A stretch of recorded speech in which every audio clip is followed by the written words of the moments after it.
director of Comissão in Espi, to the Portuguese Consul General Ruth Becerra, to my family, my friends, and the Lions Club of Mopsa Suburban, and to all my little children. This book is especially for you. Norma said such great things about me, but I don't know whether I have that flair. Today, I'm just going to make it a very simple talk, because children get tired very easily. So I begin with a story. Some years ago, the carnival always comes to started from Mopsa, for the Mopsa Carnival. And my friend Leticia here, who's one of the translators, and we used to sit on the garden wall and watch the parade go by. So I was rushing down the road to meet her, when this man comes in front of me with a big moustache and sideburns, and he puts his face close to mine because the music was so loud and I wouldn't hear him. And he said, "When are you going to do your next book?" And that was Frederick Nerona.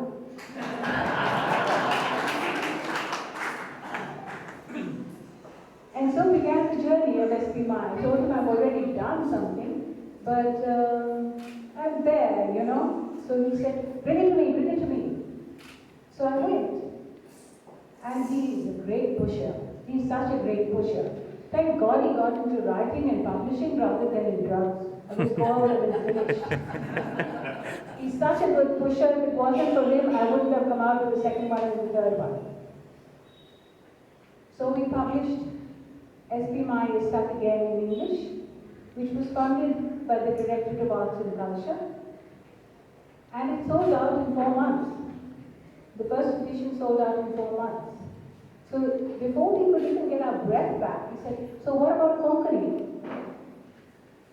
And Delgado Academy sponsored us for the Konkani edition, which we are very happy with. It was in Roni script. As usual, he put it out on the net and said, will anybody translate? And we had Mr. Dantas from Bombay, who did it within 2 days. He translated the entire book and sent it back to us. So that was fantastic. But for the English book, we still needed an illustrator. And Alex said, you know, I have always promised you for your first book in Goa, I will illustrate. And so we had Alex, who illustrated the whole book in record time. Otherwise, he takes time over everything. But in record time. And such fantastic illustrations, you will enjoy them. Everybody did. Then he said, now we have to do Portuguese because children are learning Portuguese everywhere. So I said, Portuguese is a good idea, but I have no more money to pay to translators, and I don't know anybody who would do it. So he said, don't worry, we'll put it on the net. So he put it on the net, and he said, we do not have any funds, but we would like somebody to translate just one story. And the first person to get back to us was Ines, with the first story. I didn't know her, I didn't know where she was from, and so the stories kept pouring in. There were still 2 or 3 stories left, and she said, I'll do them. So she did. And there were still 2 stories left. So I asked my friend, Leticia, will you do 1 story? And she said yes. And I asked my old student who came to me for elocution and speech many years ago, Anna Paula, please come and sit in front so people can see you. And she did a story. So I'm so grateful to friends and relatives and people all over the world who translated the stories. And then we sat over this Portuguese book. And we applied to the Directorate of Arts and Culture again, but they didn't give us the funding because they had already funded the English book. And next I hear that Ines Figueira is now new director of the Saudi. So I ran to her. I said, I have never met you. So I was so happy. We hugged each other as if to say we were long lost friends. And I said, you know, haven't you got funding? I will try, she said. translated your stories, I had no children, but today I have two. And I want to read that book. She held the book tight and she said, I want to read it to them in Portuguese. So she applied for the grant, she applied for the funding, and she got it. So we co-funded the Portuguese book. So let's give a hand to Ines here.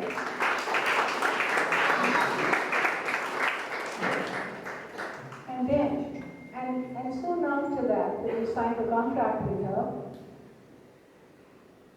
she set the date for the 7th of October, and Frederick Nerona said, but we need some kind of pizzazz out in the garden before we start. Why don't you ask the Lions Club?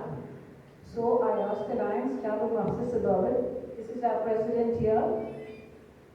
And we also have a great Lion director who's been there for many years, Charter President Ryanus Vincent. And we have many Lion members here. And all the youth of the Lion helped to put up the decorations, sell the books, and Christine sang the Portuguese song. That was all doing of the Lions Club of Master Suburban. Give them a hand. But I still have no family here. My children are abroad, my grandchildren are abroad. But my sister and her family, and I've got 3 other members, so I've got 6 members of my family who have come especially for this day today. And I'm so happy with that.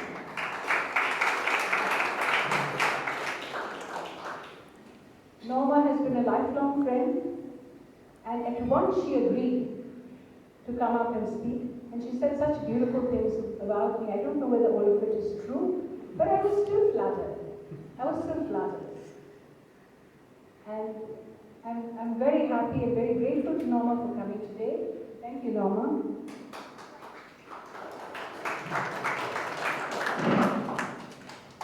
So I'm not making this a thank you speech. I'm just telling everyone how everyone took interest in the book, how everyone cooperated and got together, and mainly that I'm honored with all of you being here, with all the children. Yeah, okay. Thank you very much.